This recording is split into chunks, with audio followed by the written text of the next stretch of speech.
Apaguem isso, vamos começar de novo. Sim. É só respirar fundo, tá bom? Vamos fazer uma coisa aqui. Vamos, força. Bem, boa tarde. O primeiro capítulo fala a definição da lógica do conceito. A lógica do conceito na filosofia, ela pode se referir como o estudo das estruturas ou da relação dos conceitos. Nesse caso, inclui a análise das propriedades, das definições e da classificação dos conceitos, bem como se relacionam com os outros. A lógica do conceito, ela estabelece princípios e regras para o conhecimento conceitual preciso e consistente. Quando se fala do conhecimento conceitual, o conhecimento conceitual é a capacidade de formar e manipular conceitos abstratos. Ela permite a generalização, a abstração e o raciocínio lógico. Neste caso, na qual ela ajuda para a compreensão e a utilização do conhecimento. Falar de conceito é falar de ideia, na qual na filosofia, falar de ideia é falar de um conceito abstrato, uma representação mental de uma coisa. Por exemplo, amor é uma ideia, liberdade, paz é uma ideia. Bem, chegando aqui, vou também falar das propriedades dos conceitos. As propriedades dos conceitos, podemos dizer que estão 6. Identificação dos conceitos comuns, classificação e categorização, estabelecimento das relações, formação dos conceitos abstratos e raciocínio lógico e precisão e consistência. Aqui, na identificação de conceitos comuns, ela permite analisar características compartilhadas por objetos ou ideias. E enquanto que na classificação e categorização, ela permite agrupar os objetos ou ideias em categorias, com base com as suas características comuns. No estabelecimento das relações, ela estabelece uma relação de inclusão e exclusão entre conceitos, determinando as que são contidas entre elas e as quais são mutuamente exclusivas. Falar de inclusivo quer dizer, ela procura estabelecer igualdade entre todas as coisas, enquanto que exclusivo são aquelas que dizemos as coisas especiais. Um exemplo, que eu vou dar um exemplo concreto aqui no estabelecimento das relações entre inclusão e exclusão.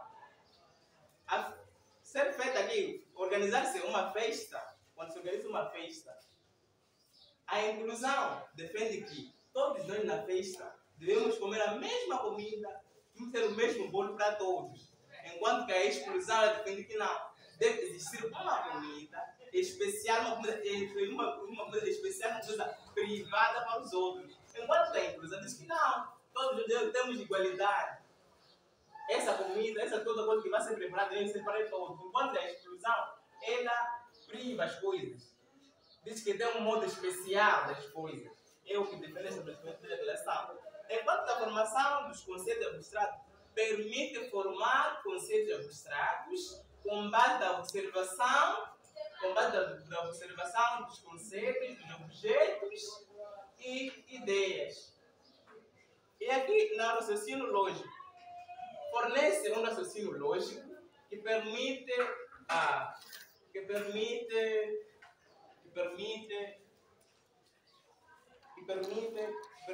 inferências e deduções das relações entre conceitos. Falar-se de uma inferência é tirar conclusões ou por suposições com base em uma evidência ou informações disponíveis. E na precisão e consistência, a precisão e consistência, ela tem base de estabelecer princípios que garantam a precisão e a consistência do conhecimento conceitual, evitando as contradições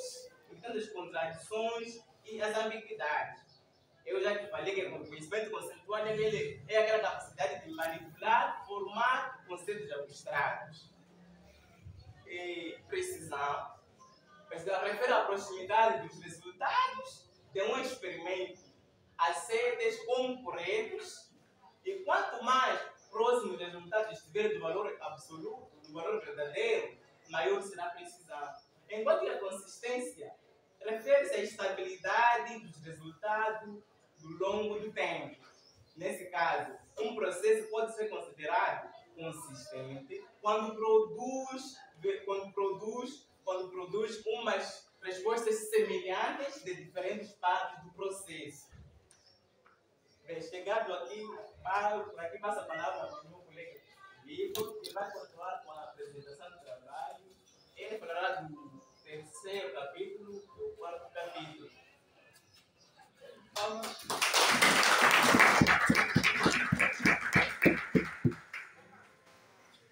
Boa tarde, colega. Boa tarde. Chamo-me Vitor Celos. Darei continuidade ao terceiro capítulo, que tem como tema definição do conceito e a classificação dos conceitos e termos. Bom, definição dos conceitos e termos. Os conceitos são a representação dos objetos pelo intelecto. São designados dessa forma porque são de origem abstrata, como já tinha dito o nosso colega Crisano. Eles são provenientes do raciocínio. Bom, quanto à classificação dos conceitos, eles seguem os seguintes critérios. Vou usar aqui linguagens que já haviam sido utilizadas pelo colega Crisano na sua explanação na defesa passada, em que ele disse que a extensão e compreensão têm valores inversos. E dissemos que a compreensão e a extensão têm valores inversos. E dissemos que quanto maior for a compreensão, menor será a extensão, e vice-versa. E dissemos que a compreensão é a espécie e a extensão é o gênero. Gênero de tal maneira, não entendam o gênero como sendo o masculino e o feminino, mas sim a generalização, a universalidade. Bom, a classificação dos conceitos internos é feita através dos seguintes critérios: quanto à compreensão, quanto à extensão e quanto ao modo de significação. Foram esses os temas principais e seus subtemas que eu acabei encontrando através do produto de pesquisa. Quanto à compreensão, os conceitos são divididos em duas etapas. Existem os conceitos simples e os conceitos compostos. São chamados de conceitos simples, conceitos que possuem apenas uma característica, ou seja, são indivisíveis. Neste caso, temos como exemplo Deus. O conceito de Deus, nós sabemos que Deus é só um. Não existem 2, 3 ou 4 deuses. Apenas há um Deus. E o ser. O ser é tudo que existe, ou seja, indivisível. Os compostos, por sua vez, são o inverso dos conceitos simples. Eles possuem mais de uma característica, ou seja, são divisíveis. Temos como exemplo homem.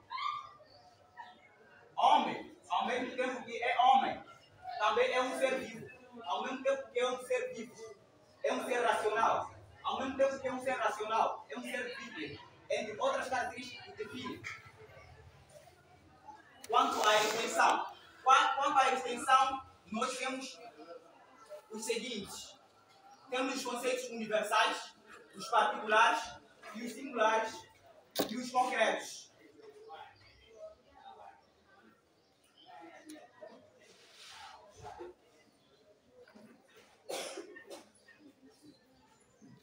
Nós possuímos vários manuais.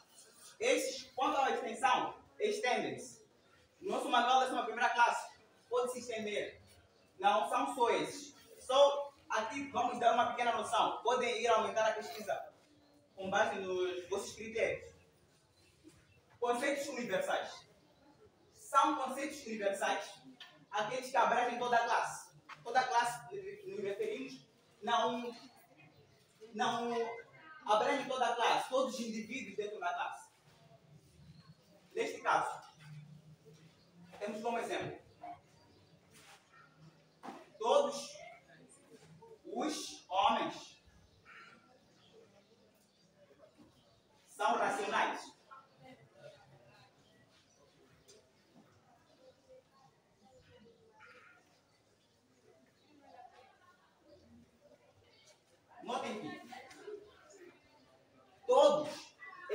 quantificador universal. Por isso, esses são dados de conceitos universais, porque abrange a toda a classe. Quanto aos particulares, apenas abrange a uma parte da classe, ou seja, a espécie, como eu já vinha dizendo, uma linguagem que já foi abordada. Apenas não abrange toda a classe, apenas abrange a espécie. Temos como exemplo alguns animais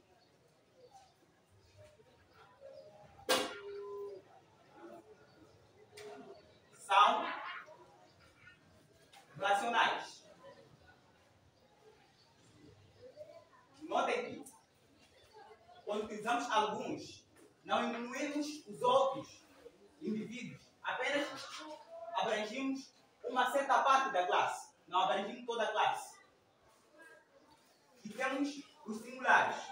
Os singulares são conceitos que só são dirigidos a um indivíduo dentro da classe. Não abrange a espécie nem generaliza. Apenas são para um indivíduo. Neste caso, temos como exemplo os nomes. Os nomes são atribuições, são ideias a que nós dirigimos apenas a um indivíduo. Neste caso, dissemos que temos como exemplo o Fernando é inteligente.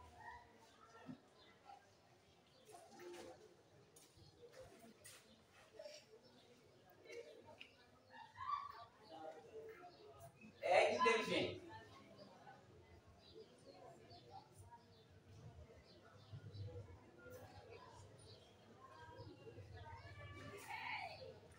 O sujeito da frase é o Fernando.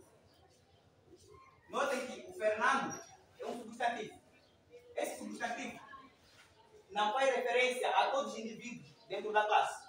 Faz só referência ao Fernando, que está dentro da classe, apenas a um indivíduo.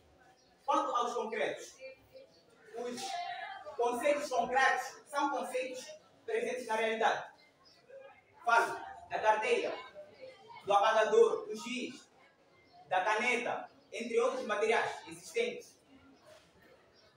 Quanto ao modo de significação, possuímos três principais temas que se destacam: os conceitos unívocos, equívocos e análogos. Os conceitos unívocos são conceitos unívocos, aqueles conceitos que unem diferentes indivíduos de características diferentes.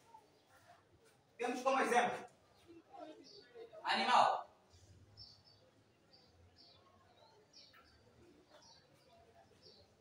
No conceito de animal nós encontramos gato,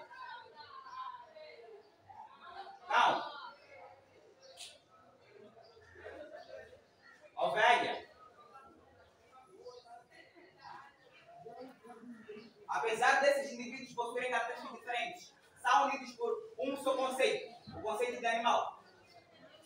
E quanto aos conceitos equívocos, conceitos equívocos são aqueles conceitos atribuídos a certos indivíduos, em que, em certos casos, os conceitos equívocos dão a entender algo quando é outra coisa. Aquilo que chamamos de designações de duplo sentido. Neste caso, temos o exemplo de canto.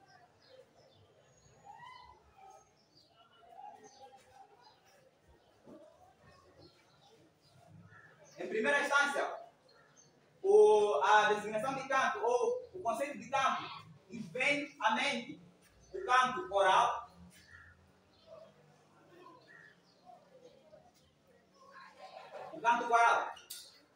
sendo a apresentação de uma música, mas também temos o canto de uma casa.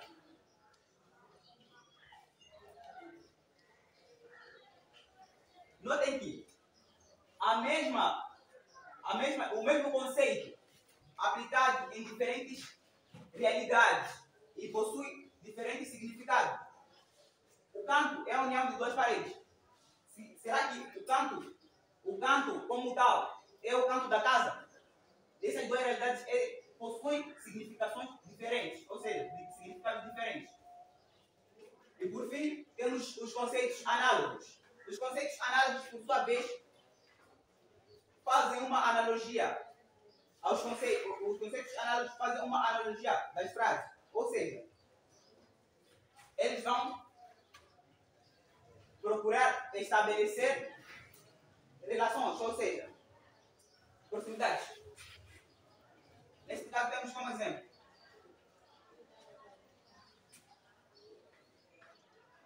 saudável.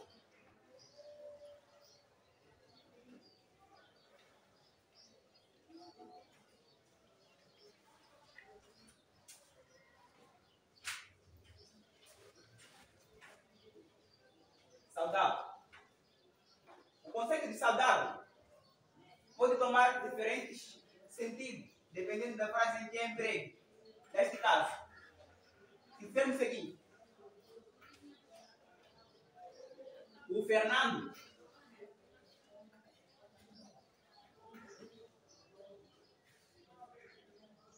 é saudável.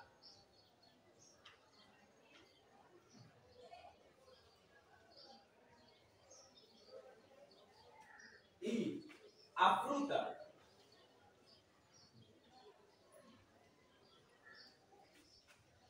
é saudável.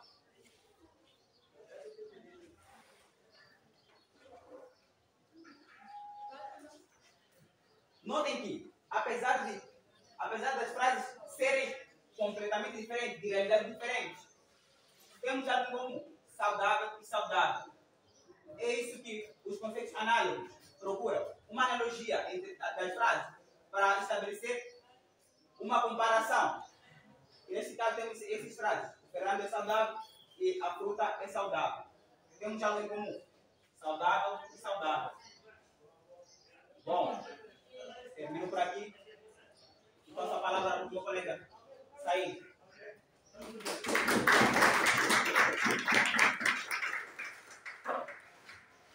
Boa tarde, colegas. Chamo-me Said Pedro Joa e darei a continuidade apresentando o trabalho de filosofia, em que falarei dos tipos de definições, assim de suas regras, assim como a divisão e classificação. Bom, existem dois tipos de definições, que são nomeadamente a definição nominal e a definição real. A definição nominal, ela subdivide-se em duas categorias distintas, que são nomeadamente a nominal etimológica e a sinonímica. A definição nominal etimológica, portanto, ela define o conceito a partir do significado vinculado à origem do termo ou da palavra que exprime o conceito. Por exemplo, esta definição etimológica, ela procura ir buscar diretamente o conceito a partir da origem da sua palavra. Por exemplo, se dizemos filosofia, nós primeiro teremos que definir a filosofia a partir da via etimológica, que é a filo, que significa o saber, e sofia,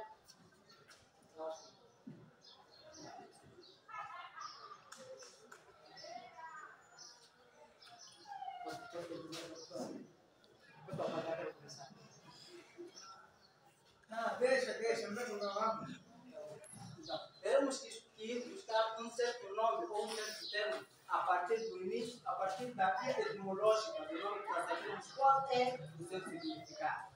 Enquanto isso, a definição sinonímica, portanto, ela define o conceito indicando as características mais importantes. Portanto, as mais importantes que possuem o mesmo significado. Por exemplo, se por acaso esta definição sinonímica, ela, portanto, define o conceito a partir das características mais importantes. Se estou aqui, a pessoa para me descrever através da definição sinonímica, ela começa a partir das características mais importantes. É escuro, é um pouco baixo, é alto, é gordo, essas coisas todas. Então, portanto, aqui também temos portanto, a definição real. Essa definição real que, portanto, ela subdivide-se em descritiva e física. A definição descritiva consiste em indicar as características mais importantes que aquilo que, portanto, se pretende definir. Se por acaso estamos a ver o presente, devemos buscar as características mais importantes dele, que podem ter a ver com o corpo, é um pouco partir daí, logo, estamos a descrever, utilizando a partir das características que portanto, são mais importantes. Enquanto isso, a física, essa definição física, ela, portanto, só apenas abrange as características, portanto, que são físicas. Só apenas utilizar. Como é que é utilizar? É simplesmente claro ou escuro. Então, só apenas aí, logo estamos a definir um termo ou conceito a partir dessa definição que é física, portanto, se baseando nos critérios que, portanto, vemos em primeiro lugar. E segundo a isso, aqui temos também as suas regras. Essas regras de definições, eu, segundo a minha pesquisa, também encontrei aqui 4 que são as regras das definições. E estas definições que, portanto, a primeira regra é: a definição deve aplicar-se a todo definido e só ao definido. Uma definição é válida quando aquilo que se atribui ao sujeito pertence só a ele. Por exemplo, o gato é um animal que mia. O que significa que se o gato mia é, portanto, um atributo que está a se ligar diretamente ao gato. Não, o gato mia, sobe na árvore. Isso logo já não faz sentido. Significa que estamos a definir um conceito só apenas se baseando no próprio, a partir do próprio sujeito. Então, a segunda regra é: a definição não deve ser singular ou termo a definir, não pode constar na definição. Regra da singularidade. A definição não deve conter o termo a definir, nem termos da mesma família. Por exemplo, o homem é um ser humano.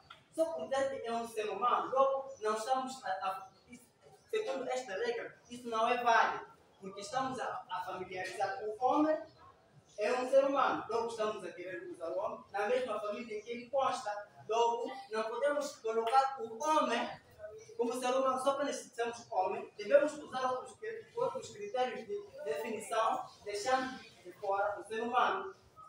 A terceira regra é: definição não deve ser negativa quando pode ser positiva. No entanto, esta regra acertou as definições dos conceitos ou termos que são, na essência, negativos, conceitos ou termos que designam apreciação. Neste caso, a definição será necessariamente negativa. Por exemplo, cego. Um cego é aquele que não vê. Logo, esta definição é negativa. Necessariamente, não pode ser negativa assim 100%, mas deve haver um critério que possa defender que por exemplo, esta definição é negativa. Por exemplo, um cego é aquele que não vê. Quarta regra ela diz que a definição não deve ser expressa em termos figurativos ou metafóricos. A linguagem figurada e metafórica não nos dá com precisão a clareza e o significado do termo a definir.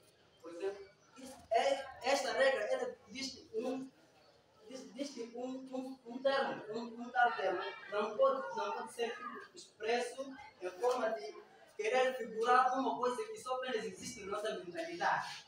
Significa, não podemos figurar, ou melhor, não podemos querer personificar algo que só apenas existe na nossa mentalidade. Por exemplo, aqueles românticos dizem que o amor é fogo que arde sem se ver, enquanto isso na realidade não existe. Se estamos a dizer que o amor é o fogo que arde, como é que um fogo pode arder sem se ver? Isso logo praticamente não é válido. Quanto à divisão, as definições são divididas em nominal, real, assim como descritivo.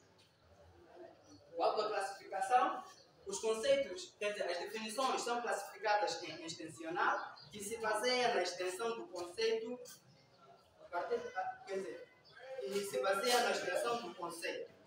E segundo, intencional, que se concentra na intenção ou significado do conceito. Por exemplo, definir uma fruta. A partir daí, definir uma fruta, só devemos dizer que é uma fruta. Então, se intencionalmente estamos a querer definir aquilo que é a fruta, não como é que ela é, o sabor, essas coisas todas. Então, desculpa, senhor professor, se estou a usar um termo de linguagem. Então, também tem a classificação por gênero e diferença específica. Embora a identificação da categoria mais ampla que o conceito pertence, por exemplo, cachorro, como um mamífero, gênero quadrúpede, quer dizer, tem 4 partes. Doméstico, da família dos canídeos. Então, termino por aqui.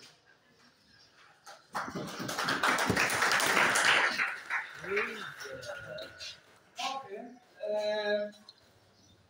Estamos assim a fechar aqui o que as nossas aulas, como eu disse. Estamos felizes. Para quem tem ouvido.